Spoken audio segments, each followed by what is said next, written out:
নদিয়ার শান্তিপুর থানা এলাকার সুজাতা সাঁতরা এবং কাঞ্চন বিশ্বাস তারা দুজনেই 5 মাসের সন্তান সম্ভবা। প্রথমে তারা জানতে পারেন দুই প্রসূতির গর্ভে রয়েছে দুটি করে সন্তান। পরবর্তীতে চিকিৎসকের পরামর্শ অনুযায়ী ইউএসজি মারফত জানতে পারেন দুটি নয় 3টে করে সন্তান রয়েছে তাদের গর্ভে। এরপর নদিয়ার শান্তিপুর স্টেট জেনারেল হাসপাতালের গাইনোকোলজিস্ট চিকিৎসক ডক্টর পবিত্র ব্যাপারী তত্ত্বাবধানে চিকিৎসারত হন তারা। এই বিষয়ে ডক্টর পবিত্র ব্যাপারী জানান, এই দুই মায়ের ক্ষেত্রে স্বাভাবিক পদ্ধতিতে তাদের গর্ভে সন্তান ধারণ করেছে।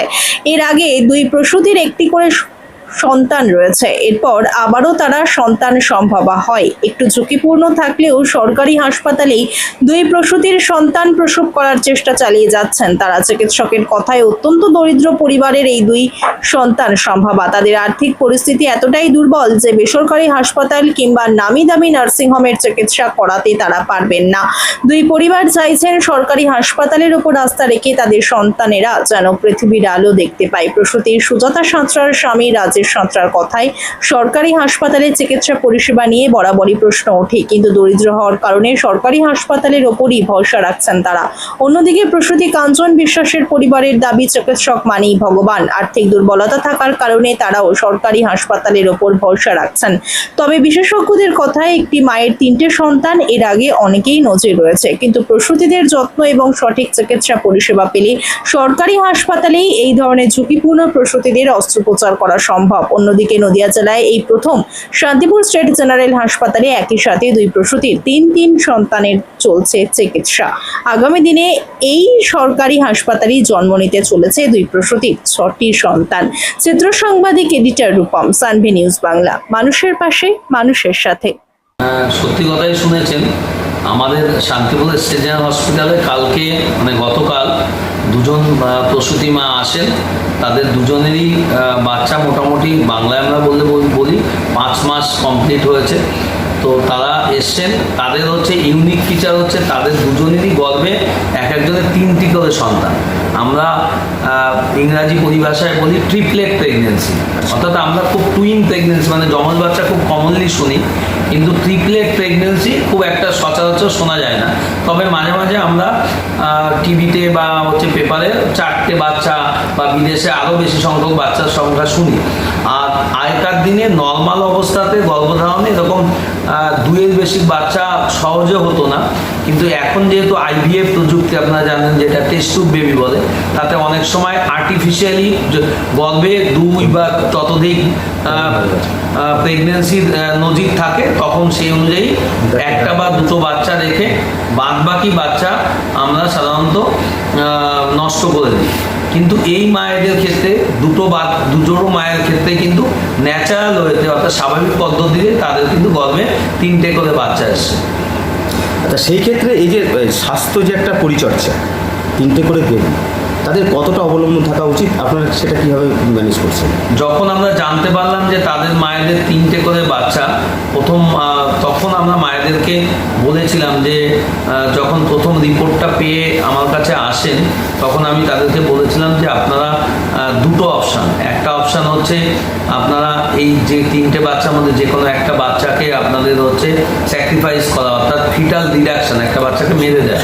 সেটা কলকাতায় আমাদের বড় মেডিকেল কলেজ বা প্রাইভেট হসপিটালে যেখানে আল্ট্রাসাউন্ড প্রযুক্তির মাধ্যমে সেই একটা করে বাচ্চাকে স্যাক্রিফাইস করা হয়, মেরে দেওয়া হয়। তো ওনারা 2টো মাই বা ফ্যামিলি তারা রাজি হননি, তারা বাড়িতে অনেক আলোচনা করেছেন, করার পরে আমার কাছে হসপিটালে এসছেন এবং তারা চাইছেন যে 3টে বাচ্চাই যাতে কন্টিনিউ করা যায়। এই দুজন মায়েরই সৌভাগ্য বলুন যাই বলুন, আগে একটি করে বাচ্চা আছে এবং সেই বাচ্চাগুলো একজনের বয়স 6 বছর আর একজনের বয়স 5 বছর, এবং দুজন মায়েরই আগের বাচ্চাগুলো সিজারিয়ান সেকশনে হয়েছে। তো অর্থাৎ এবারের বাচ্চাগুলোও কিন্তু পরবর্তীতে সিজারিয়ান সেকশনই হবে। তো এই মাগুলোর ক্ষেত্রে যেটা হয় যে একটা জরায়ু, তো জায়গাটা একটা তো ছোট জায়গা, সেখানে সাধারণত যমজ বাচ্চা হলে জরায়ুটা অনেকটা বড় হয়, পেটটাও অনেকটা বড় হয়ে যায়। সেক্ষেত্রে ট্রিপলেট হলে তো সেটা আরও বড় হবে। তখন দেখা যায় যে জরায়ুর মুখ যেটা থাকে, সার্ভিক্স যেটা থাকে, সেইটার যে একটা স্প্রিংটারের মতো বিষয় থাকে যেটা ধরে রাখতে হয়, তো সেইটা আস্তে আস্তে ঢিলা হয়ে যায়। কি নাম আপনার? আমার নাম দীপ্তি সরকার। হাসপাতালে কে ভর্তি রয়েছে? আমার বৌদি। কি নাম? কাঞ্চন বিশ্বাস। কি সমস্যা নিয়ে ভর্তি হয়েছে? সমস্যা নিয়ে ভর্তি হয়েছে 3টে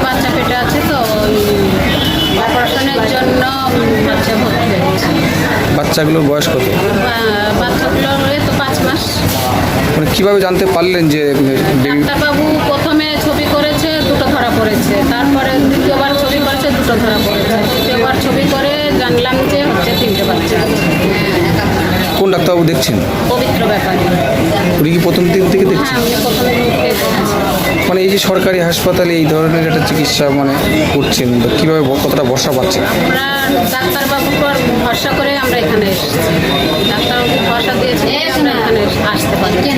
মানে যে 3টে বেবি, মানে এই সেই সরকারি হাসপাতালের চিকিৎসা, তাতে ভরসা রয়েছে আপনাদের?